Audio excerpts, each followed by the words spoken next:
Welcome to a very special edition of Unscripted, a LeaseLock podcast. See, earlier this week I was watching one of my favorite non-industry podcasts, the Rich Roll podcast, for shout out to Rich Roll, and saw that he had released a best of 2024 moments. And I got inspired to put together our own unscripted 2024 recap. So I went back through the 11 episodes we shot and released in 2024 and looked for themes, incredible insights and calls to actions. And well, the results are what's coming next. But before we dive in, just a reminder that the views and opinions expressed in this podcast are those of the individual hosts and guests and do not necessarily reflect the official policy or position of LeaseLock. The content is intended for general informational purposes only and should not be construed as professional advice and endorsements. While we strive to ensure the content is as accurate and up-to-date as possible, LeaseLock makes no representations or warranties of any kind, expressed or implied, regarding the accuracy, completeness, or reliability of the information discussed.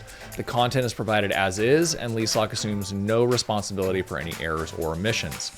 Listeners should consult with qualified professionals before making any decisions based on the content of this podcast. This podcast may include references to third-party sources, which are provided for convenience and informational purposes only. LeaseLock does not endorse or take responsibility for the accuracy, reliability of any third-party content. In no event shall LeaseLock, its affiliates, or any of its employees, officers, or agents be liable for direct, indirect, incidental, special, or consequential damages arising out of or in conjunction with the use or of the reliance of the content on this podcast.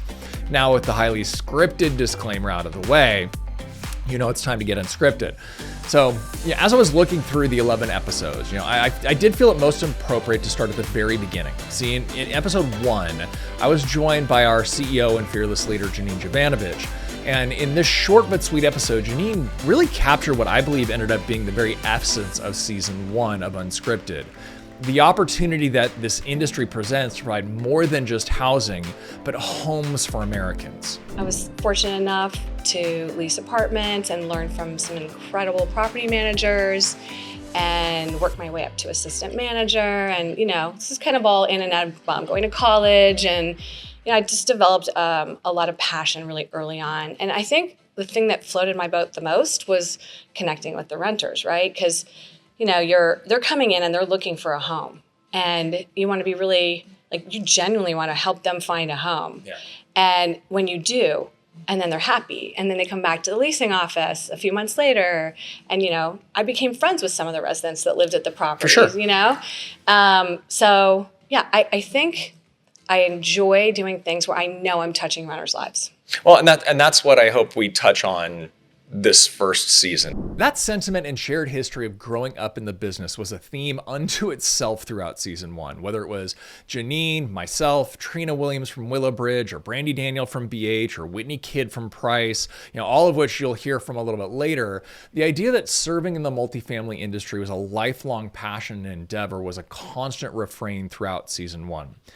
And my guest in episode 2 brought that passion from a slightly different direction, though. See, Jeremy Thomason of Convolo Capital and I sat down together and he challenged us all to ask, what if we could make a greater difference in the lives of our residents? But unlike the guests I mentioned earlier, he challenged us to look at it from the eyes of the owner-developer. Because this is exactly where I wanted you to go, was this idea of, how do we utilize the space that we have? And I mean, how many conferences have you been to where the question comes up, what are the amenities that people want now? How do we repurpose the space into like this? We happen to be in kind of a spaces style rental space. So forgive me for interrupting, but keep going down this path. Yeah. So just a sort of a snippet, just it can be inspiring, is like, what if you actually set aside enough money to reposition a piece of your property that looks like a school whenever you walk in that clubhouse. And then you bring a partner in that knows how to do after school care, tutoring kinds of programs, and you make that an amenity. Talk about a game changer. Yeah. Because a lot of the work, the renter by necessity world, you're dealing with lower income people in general. Lots of times they're either single parent households, or if they're dual parent households, they're still both working. Yeah. And so when school's out at 3:00, there's a gap, 2 or 3 hour gap before mom and dad come home. And this is like classic latchkey kid kind of stereotype. And what would happen if instead of just going home, if you're in the 4th grade and sort of being on your own, what would happen if you just went to the Kids Youth Center in the community that you're living with, already in, and they have teachers that are there that are going to help you with your homework. And you're going to have laptops to be able to do research, and you're going to have field trips from time to time to go see cool things. What would happen if you can bring that holistic sort of view? Well, I'll tell you what happens, right? It becomes an amenity that is irreplaceable. And in CAF's strategy, that's not something that you have to pay for. If you live there, then and you have school-age kids that's fit, then it's an amenity that you are eligible for. And the only constraint is the fire code on how many people can be in the building at once. Yeah. And so it really then becomes a really, really great amenity, if you want to call it that, but it's just a really helpful for those kids that have a higher probability of getting left behind. And so not only are they not left behind, they get a leg up because they're getting that extra care. It keeps those kids from getting into trouble, which is what will typically happen whenever you are unsupervised for a few hours every day. And this is where it's really starts the business side of this works.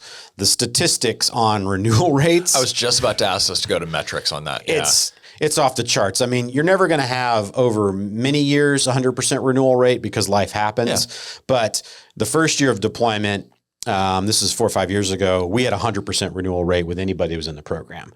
And that renewal rate stays well north of 85, 90%, which is off the charts. You've done plenty of podcasts where you talk about sort of the hidden costs of vacancy. Yeah. And so if you can figure out ways to renew your residents, and not just renew your residents, you create community there, and they're going to be referring their friends and family to come live there at every opportunity so they can have access to something like Kids U. That's just really good for business all the way around. Creating community. That really is what multifamily is all about at the end of the day.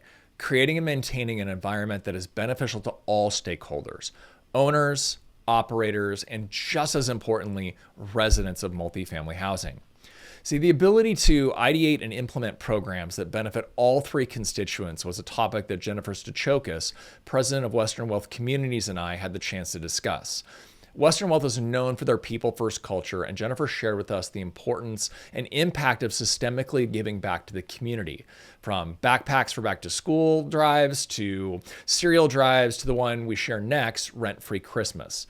This culture of serving residents is something that has clear benefits to those who are giving at least as much as those who are receiving.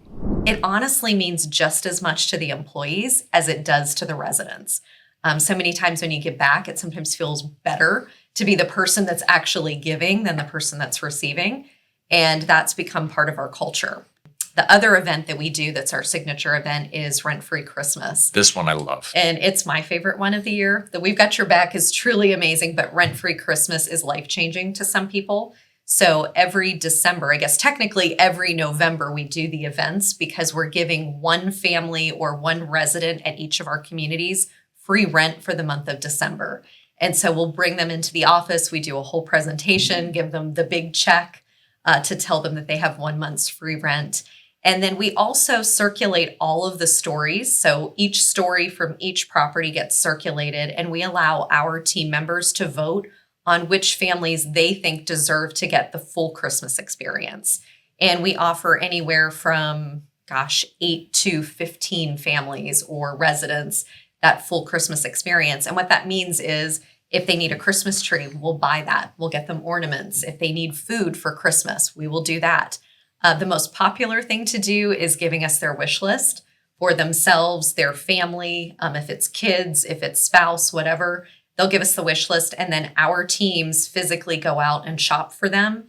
They come back, they wrap the gifts, we decorate the office, and we invite the family to come in and receive the special surprise. Awesome. And it's honestly that event, I walk away knowing I know the families were touched and their life was changed by that, but our lives were changed by that because it's a powerful moment to really experience with somebody and to see that relief come off of them that number one, they had rent taken care of. They could maybe get ahead on some of the other debt or bills that they have. And then we've provided an experience that they probably never have been able to for their family. Okay. I admit I have a soft spot for this program, and I love that others in the multifamily space have copied it and really brought their own creative programs to not just servicing the housing needs of residents, but to focus on the fiscal and psychological needs also. But organizations like that are not just created at the drop of a hat or with a new company motto. It takes building a company culture where service is at the very essence of the company. And as John Maxwell famously said, culture eats vision for lunch, which is why I was fascinated to sit down with Trina Williams, the VP of Operations and Performance at Willow, to talk about the role of culture in a changing environment. See, Willow went through a massive rebrand in 2024 and was also navigating a changing operational model, aka centralization, and realized the need and the opportunity for bespoke career paths and leadership development models. But let's listen to Trina. Obviously, it is something that the industry is talking a lot about. How do we get better at performance by really focusing individuals on more narrow sets of tasks. Obviously, different organizations are in different levels of that. I don't know exactly where Willow is at, but when we think about those types of things, how have you seen kind of the culture of Willow, come into play when it comes to, okay, where can we really focus people to drive performance? Yes. So centralization it's tricky, right? Yeah. I like to think of it as we're more so looking at centralizing functions as opposed to people and roles. Right. We're very cognizant of people and their career path as well. So, when you think about a centralized role, that means that person's going to be a leaser. That's what they're going to do, lease apartments, nothing else. They're not going to learn how to do owner's reports. They're not going to learn how to do variances and things like that. So it's going to put them in a box. So we want to make sure that we're not stifling the growth of our employees. So it's tricky. So we're trying to navigate our way through that. I love that you point that out because it's something that it's been a recurring theme on this podcast and just in conversations is, in my, again, I come from the dinosaur age of property management. You said you've been, 20 plus years there. I've been in the business a little over 30 at this point. And, I did start at the leasing side of the equation back in the day, and then it goes leasing, assistant community manager, et cetera. And I'd love to get your thoughts on this. I do think that role specialization has the opportunity to break that development model. Because how do you become a community manager, regional manager, if you haven't been exposed to renewals and delinquency collection and all those types of things? So I'm curious, I know this was on the list of questions, but I'm curious how you think about, okay, if we are going to go down a path towards making people more effective by narrowing their scope of work, also develop that next season of leaders. Have you thought about that? I think that in order for it to work, you also simultaneously have to give that person a career path. Yeah. There needs to be communication. What is your end goal? What would you like to be? Where would you like to see yourself in 3 years, 5 years, 10 years? So that way, if they're currently specializing in this one role, then we need to be able to shift and pivot so that person can learn the other skills that's going to make them, give them whatever they need to be in their future role. Yeah, I love the fact that you actually started with, okay, where do you want to be in the next 3 to 5 years? I think your own career is actually a really good example of how, okay, yes, there is the traditional well-worn path of assistant community manager, RPM, RVP, all those things. And you decided to go a different route. Yes. And you had that career path open to you. So yes. I know who I am, and I'm not an RPM. The theme of role specialization and potential impact to leadership development model that multifamily has relied upon for, the last umpteen decades, was something I had the pleasure of exploring with multiple guests. Now, admittedly, that is probably driven by my own personal obsession with it. And as I've been thinking this through, I kept coming to questions around talent acquisition, development, and career progression, as well as what the role of IQ and EQ will play into the future as AI becomes more prevalent and relevant to our space. And for that last question, I could not have picked a better guest to discuss the interplay between IQ and EQ than BH Management's Chief Data Officer, Brandy Daniel. And let's take a listen to her take on the importance importance of IQ moving forward. Let's talk about the future a little bit. And, we've been here almost 30 minutes. I'm with a chief data officer who's built a BI tool, and I haven't mentioned the letters AI yet. People are going to question my ability to do this if we don't go down that path. But I've really struggled with the idea of, with AI coming in, and not just large language models, as you know, there's a lot more other types of AI than just that. Does that put us in a position where people are going to need a higher IQ, or are they going to need a lower IQ because of what the AI can do, in your opinion? I think they're going to need a higher EQ. Okay. So we already carry around computers in our pockets, right? Yeah. If I want to know what movie won movie of the year in 1974, I'll just Google it real quick. I don't have to carry that information with me. If I need to understand the definition of NOI now, I can Google that. Yeah. I don't have to carry that information around in my head anymore. If I need to recall it, I'll just recall it from Google's brain. And that's what AI offers us, right? It's beginning to offer us that on so many different levels.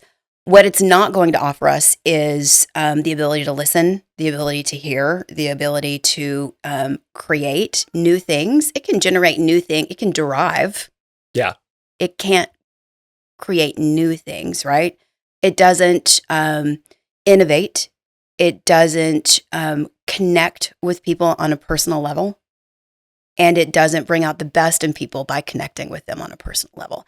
And so what we're going to see, I think, in order to be successful in the future, our leaders are going to have to learn how to connect with people, how to listen, how to build rapport, how to exchange new and fun ideas and be creative. I think that those things that's the future of leadership.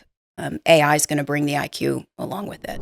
Now, in case you're wondering, The Sting won Best Film in 1974, beating out both American Graffiti and The Exorcist for the title. And yes, I Googled it, which only reinforces the point Brandy was making. Resources can take the place of IQ, but they are not capable, at least not yet, of taking the place of EQ.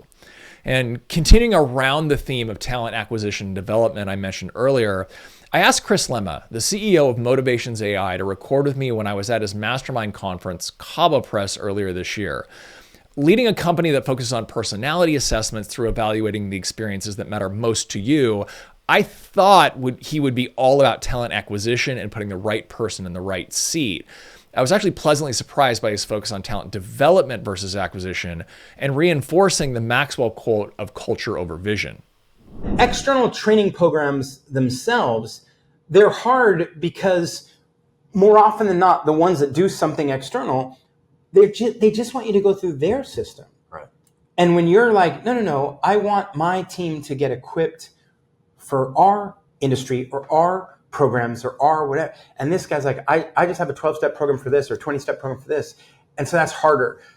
The challenge is if you don't get someone who's really committed to, invested in, or delights in mentoring and leading people, then it's going to be a gap. Because if you don't do it inside, and if you even try to do it outside, and you're just throwing it over, I'll send my 2 guys over, it didn't work, and I write it off. And you're like, no, this has to become the leading and training and development of people has to become a core value of the business. And unfortunately, you look at most organizations and they all have a poster, they all have their values, and they all have the little note card, and they have however they do it. And you read through it, almost none of them are focused on leadership development. Almost none of them are focused on people development.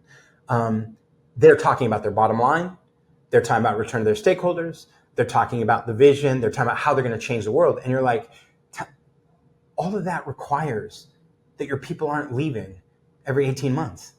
Yeah. Right? So you got to invest in people. Well, the other thing I would tie on there, because again, taking this back to multifamily, we always talk about the 4 Ps in multifamily: product, promotion, price, and people. And people is by far the most important one. But a lot of the organizations that, even if they've got that step past the poster, and it's not just, again, we're going to achieve all the results for our stakeholders, we're here to drive, the profits for our things, they'll have that commentary on the people, but it is often not related to the development and the leadership development that you mentioned. It is, we value our people. We value our people. All great, and it's true. Or they say to themselves, we hire the best people. No. I can't tell you how many organizations I've been in and how many meetings I've been in where we hire the best. And I'm like, okay, well, first I beg to differ, right? Because I've met some of your people and they're not the best. Doesn't mean they can't become the best. Right. But what I would love is not for an organization to say we hire only the best, but rather we develop people into their best selves. You go, oh, now that's an organization that I'll stick with. Chris, that's an organization I would stick with also. But, getting back to the theme of a leadership development model that is breaking, most employers don't typically build you a bigger, better building next door for your next career move in multifamily. And actually, true story, over 1 5-year period, my wife and I had more than 15 mailing addresses thanks to me chasing a career in multifamily with a single organization, which is one of the reasons why the industry sees a higher than average turnover ratio, particularly on the site level. I probably could have accomplished 90% of my career progression in a single location if I hadn't switched from, or probably if I had switched from company to company, which obviously many actually do. And, Jason Kay, the author of The Journey to a Rainforest Team Culture, and I discussed this and the importance of mentorship that is non-company dependent in the industry when we sat down to discuss his book and his upcoming workshops. Eliza Hawkins comes in and has to completely turn this around. Something that none of us have ever experienced in the industry. A completely unique story. Fictional story, right. And so Eliza realizes that she's in way over her head. So she goes back to her mentor, who was her former regional, and says, look, I don't know if I can do this. Can I have my old job back? Right. And she's like, no, sorry, I've already hired your backfill. She said, but what you need to really focus on is not just leading individuals, but leading the entire ecosystem of your team culture. That's where her mentor kind of rolls out this ecosystem framework, and pillar by pillar, she goes through it to turn that culture around. Now, I needed to have an extreme version of the team culture because a lot of times, and Eliza's mentor mentions this, you can shoot from the hip on some team cultures. You can be unintentional and things are fine and you kind of get things going. But when you're in a situation where it's like a really, really bad environment and you need to do a lot of work, this gives you the framework to be methodical and strategic about how you go about laying the foundation and turning around the culture. Yeah, there's a number of things about the way that you portrayed the story that I thought was very astute to the way that multifamily works. Yeah. Number one, just the idea of, hey, I had to go to another company to advance my career because they're not going to build me a bigger, better property next door. Right. I think all of us at some level have experienced that, and it's a soapbox I've gotten on quite a bit recently because I think that model is in danger of breaking with standardization and centralization, et cetera. Yeah. But the other element that I absolutely loved about what you brought in was the idea of mentorship from someone who's not in the organization. Because this is such a small industry. It is the smallest multi-billion-dollar industry on the planet. And there are still folks that I have both a mentee and a mentor relationship that weren't, they're not here at LeaseLock with me, those things. So I love that element of leadership didn't have to necessarily fit within a hierarchy. No. And that's kind of from, my own experience and the experience of a lot of leaders that I talk to. At some point in your career, you find someone with whom you click, who takes an interest in you as a person and as a professional, and you tend to carry that person regardless of what company you're with. And so it was important for me to show, you don't have to shift mentors every time you shift companies or jobs. Yeah. You can maintain that. Okay, so I have to admit, I am super excited that we were actually able to use the video clip for that of Jason, because that's something we chose not to do for the full episode of when it released it. And, well, why, you ask? Well, because our rookie audio and video engineer, namely me, set up the lighting so harshly that it was literally hard to look at. And candidly, that was something that was also a theme throughout the year, as we had to record multiple sessions twice as I continued through my own personal learning curve. And thankfully, Jason was a good sport about it and understood that the message of helping across company lines and his structure was more important than the perfect video. And, that message of bettering the industry versus just improving a company is kind of our final theme. I want to touch on this in this recap. You see this industry as an amazingly philanthropic industry. I suppose it's probably related to where we actually started this conversation, as we deal with people's lives, not only as residents, but also our associates. And that's why when I was planning out the season, I knew I needed to talk with Whitney Kidd, the SVP of Innovation and Technology at the Price Companies. And she's also one of the founders of the W Collective, an industry group dedicated to supporting women within the industry. And we talk through how the industry can better support the needs of women and, to be fair, the needs of families. And throughout the conversation, we kept coming back to shared experiences, regardless of gender. And we all have our moments of need. And she shared her own origin story in regards to starting the W Collective. And it actually hit way closer to home for me personally than I was ever expecting. You shared a little bit of the origin story for you being in a room for the first time and the intimidation that comes along with it. Would you mind sharing a little bit of that story? Because I want to share a little bit of a reaction to it, but I'd love to. And our audience hasn't necessarily heard it. So. I absolutely think you were probably in that room if I had to take a guess. And so that backstory that I shared with Mike is that my first moment of where I thought there was a space for this is when I was 23 years old. I had just moved from the property level to the supplier side with onsite.com. Just an incredible opportunity. And they said, hey, Whitney, you're going to get to go to a conference. And I'd never been to it. And I was very excited. I think it was down in Boca at that point. And, I know which conference you're talking about. Yeah, exactly, I'm sure I was there. Yeah. So we were at annual and, walked in the room and saw this just sea of blue suits. And I say often, all of that sea of blue suits, most of those are friends and allies and just great people. But as a 23-year-old young professional who'd never been to a conference, it was incredibly overwhelming. And that was my moment. That was my why of let's make something different where people that are new to the space have an opportunity to come into a different avenue and a different event that may feel a little bit more welcoming, or at least they have an allyship group of, hey, this is tough for me. What were your best practices when you came in, right? So that was my moment. Why? And again, I love that conference still to this day. I think it's incredible. But, just looking back on my career, I think that was that moment where I thought, what can we do to better support women here and make them feel comfortable to be in these spaces? And that's interesting because my reaction when you first said that, and I didn't know it was that conference, but it is incredibly ironic that it was that conference because that conference in that location was also my first national conference that I went to when I went from the operator side to the vendor side. And that same level of, I don't belong in this room.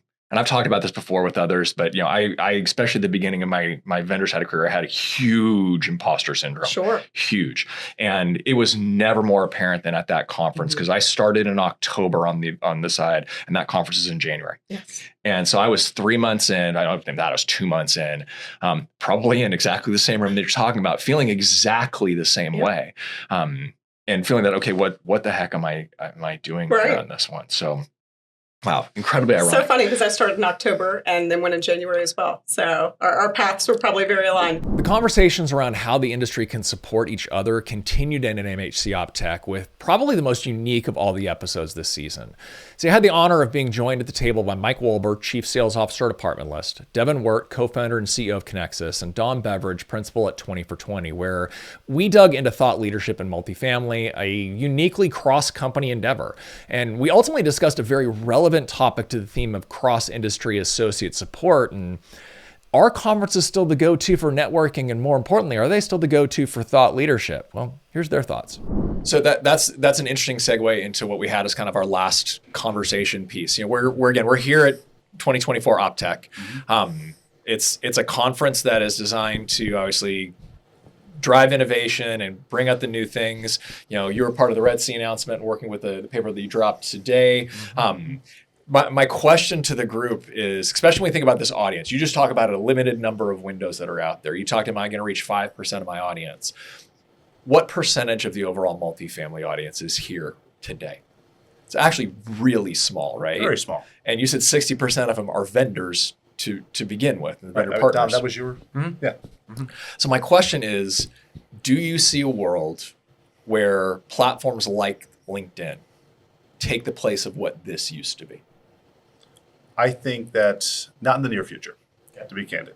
I think that a lot of early stage companies see this as they're going to drive sales. I don't think that enough companies understand the difference between driving brand and a true ROI and how many units they're converting or is it turning into ARR or MRR for their company. I don't see conferences going away just because it's a part of the ecosystem, but I don't personally find them as valuable unless you come extremely prepared, set your meetings in advance. I'm just not a big booth person. I don't see a ton of value unless you're apartment list and you're trying to drive brand awareness there and you're large enough. I think it's really tough when you have a 10 by 10 booth in the back right-hand corner of a conference. Probably a similar answer, but a little bit different actually. I do think that you could compete with the mind share or the thought leadership benefit of a conference now if you're at this table and you already have an audience.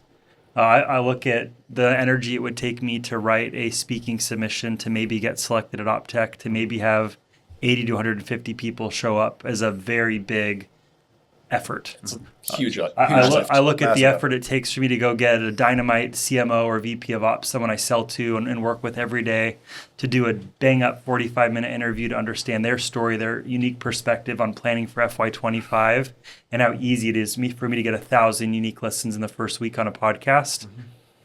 So I think there's a world where you can at least challenge it. But I think the way that our industry buys software still revolves around a conference. So there's just like this procurement gap that I think certain companies will start challenging. Like we're not exhibiting at OpTech this year, as an example. We're here. We're going to be feet on the ground. We're all paying to be here. But I do think there's a world where the smartest companies and the smartest brands will occupy mindshare throughout the entire year, and they'll compound much faster versus waiting until the next conference. And I think that's what the lion's share of people here do, is they do nothing and they conference really hard. But Andrew, let's look at you. You're going to have all this content you can share between cycles, which will be a huge advantage for LeaseLock. So as we get ready to wrap this up, the 4 themes that seem to find their way into the majority of the episodes and really are the top 4 is, kind of number 1, growing up in the business, having a passion for uplifting people, the importance of creating a culture of development, and the industry expanding past just company and company, and the industry really helping the industry, which is the theme I want to bring it all home with. See, I find that the multifamily industry is truly an amazing one, and one that has been under a bit more scrutiny and a bit more of the public eye in recent years than it's really been used to, which is why for the final episode, I made sure to speak with Kevin Donnelly, the Chief Advocacy Officer at the Real Estate Technology and Transformation Center, better known as RETTC. See, I believe it's everyone in the industry's responsibility to ensure that housing providers are seen for the good that we actually do versus the stereotype in the media. And that's one of the main missions for RETTC, particularly when it comes to advocacy. But don't take my word for it. Let's hear from Kevin about it. The role of advocacy in both the housing and the technology spaces has really come to a watershed moment where never before, and I think we saw this in this previous national election, never before has housing been a kitchen table issue like it was this year. And for good or bad, NMHC has really done a great job of elevating housing and housing affordability, housing supply challenges to the top of the list for priorities for many policymakers across the country. The role of tech, as we all know, has really come under the microscope at the federal level, at the state and local level, in the public discourse, and certainly in the press. Now, our job at RETTC really is to make sure that policymakers and the press and our renters, our public, really understand the intersection of real estate and technology and the power it can have in moving the needle on addressing some of our nation's long-term housing challenges, or in a broader sense, economic development challenges.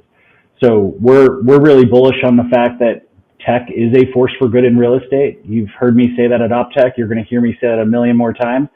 I think getting that message across to policymakers before they go down a road of regulation or legislation, or, we find ourselves in the court of public opinion, we want to make sure that folks understand the technologies that are being deployed and the positive role that they're having in the marketplace.